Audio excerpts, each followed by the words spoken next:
So I have been thinking about the housing crash in transactions a lot. I've been thinking about it because I called a 40% crash and it happened. I've been talking about it kind of bouncing around 4 million for years to come. So something came up in a conversation with Mr. Millennial Mike in a text, and that was how long? And you know what? I didn't know. So, Mike, what do I do when I don't know? I go back to the 52-year spreadsheet. So I will bring it up in a minute. But, Mike, I want to ask you, in 1978, we did 4.8 million total transactions, 800,000 roughly new home sales, and 4 million existing sales. As we know, Paul Volcker came into power and we started raising rates. And we saw transactions drop, which is what I based my 40% call on. But my question for you and the entire audience is, what year did we get back to 4.8 million? Now, remember, 4.8 million, 1976. We had population growth and wage growth and all of these things going on. What year do you think we got back to 4.8 million? Yeah. So when I sat there and, start to process the question, I'm like, okay, well, if I think back in my life experience, the Great Recession, 07, 08 was real crappy. 2012 was about the bottom. Things were looking a lot better by 2015, 2016. That's about an 8-year period. So maybe it will recover in around an 8-year period. So if it was from 1978, maybe we're looking at 1985, 1986, something like that. That's my initial, oh, okay, probably would have recovered similarly. How close am I? Well, first and foremost, I want to agree with you. That would have been my logic as well. Unfortunately, the answer. And you know what? I'm going to stop here right now. I'm going to ask the audience that's watching this to pause the video and write down a year, some year after 1978. What year do you think we got back to 4.8 million total transactions? So Mike and I will just sit here for a couple of seconds and let you leave the answer below. Please comment below right now. All right, that's enough. So the answer is, and I'll bring up the spreadsheet. You know what? Let's bring up the spreadsheet now just so people can keep going. So let me share this. Sure. Let me reduce this window. So we're going to go back to, and again, people have this spreadsheet for free. I give it away. I can't believe I give it away, but I do. So we're going to highlight right here, 1978. Do you see? Let's actually, yep. 4.803. Yeah. So let's make this like purple. Okay. So where are we? So 4.8 million total transactions. What were interest rates? I'm just curious. Interest rates were 9%. Oof. Then they go to 11. Then they go to 13. Then they go to 16. Then they go to 16. Then they start backing up. Mm-hmm. But okay, Mike. So just remember 4.8. We're going to go through a timeline now. 79, 80, 81, 82. That's the bottom. 50% crash. Ouch. 4 years. Crazy, right? Yeah. All right, let's keep going. 83, 84, 85, 86, 87, 88, 89, 90. Jeez. Hey, I was born.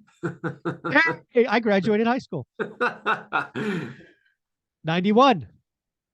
92, 93, 94, 95, and finally 1996. Wow. So the answer, Mike, is 1996. I want you to think, I have no idea what the population was in 1978. I'm going to guess it was a lot more in 1996. Yeah. Yeah. That's just so when I look at that, the first thing that pops into my head when I look at this is I know we've talked about double dip recessions. And I know we've talked about when you start to try to fight inflation and you raise interest rates, initially you kind of get the cure, but then for whatever reason, it comes roaring back. And I thought it was interesting how, in 1986, oh shoot, we got back into the 4 millions, or I can't move the spreadsheet because it's on your screen, but there was a brief period where it kind of got back into the 4 millions and then 86, 87, 88, but then boom, back down in 89, 90, 91. It just dips back down again. So sometimes you think you're in the clear, things are looking up, and apparently not. So this is something I didn't plan on doing, but we're going to do something just for the Crash Bros. This is going to be mean. Oh boy. So what was the total appreciation? So again, we did not get back to 1978 levels until 1996. So I'm going to start counting in 95. So we had 2%, 3%. So this is just going to accumulate. Let's go all the way back. This is Oh going to be yeah. so mean. So 78. So we'll just do 79. So total appreciation was 90%. The Wow. average was 5% appreciation. Wow. And there was only 1 year where it was down. 1991 is the only year that was down. Yeah. And what did There. interest rates do? So let's see. Oh, sorry. So what were the average interest rates? Wow, we were over 10% for that long. God, that Jeez. hurts.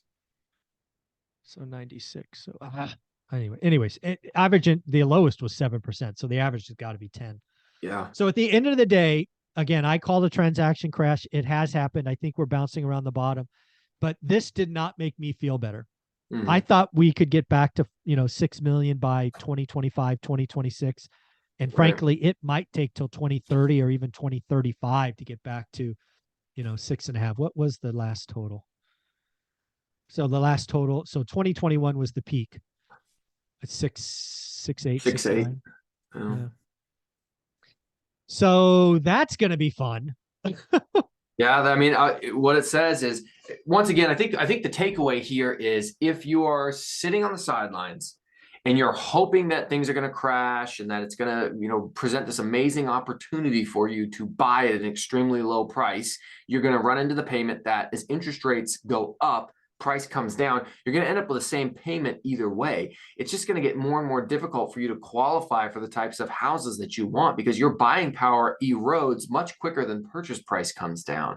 And so what you need to do is get off the sidelines, do the work, look at your market. There will be forced sellers, and we talked about this earlier, or desperate sellers, or people who just need to move. There's They always just going to want be that out. person. Turn the page. They want to turn the page. Exactly. They got to do something. And so you need to find that motivated seller and then make an offer to them that's very competitive and works for you. Otherwise, you could be waiting 18 years before you're back in a normal market or back to our previous peak.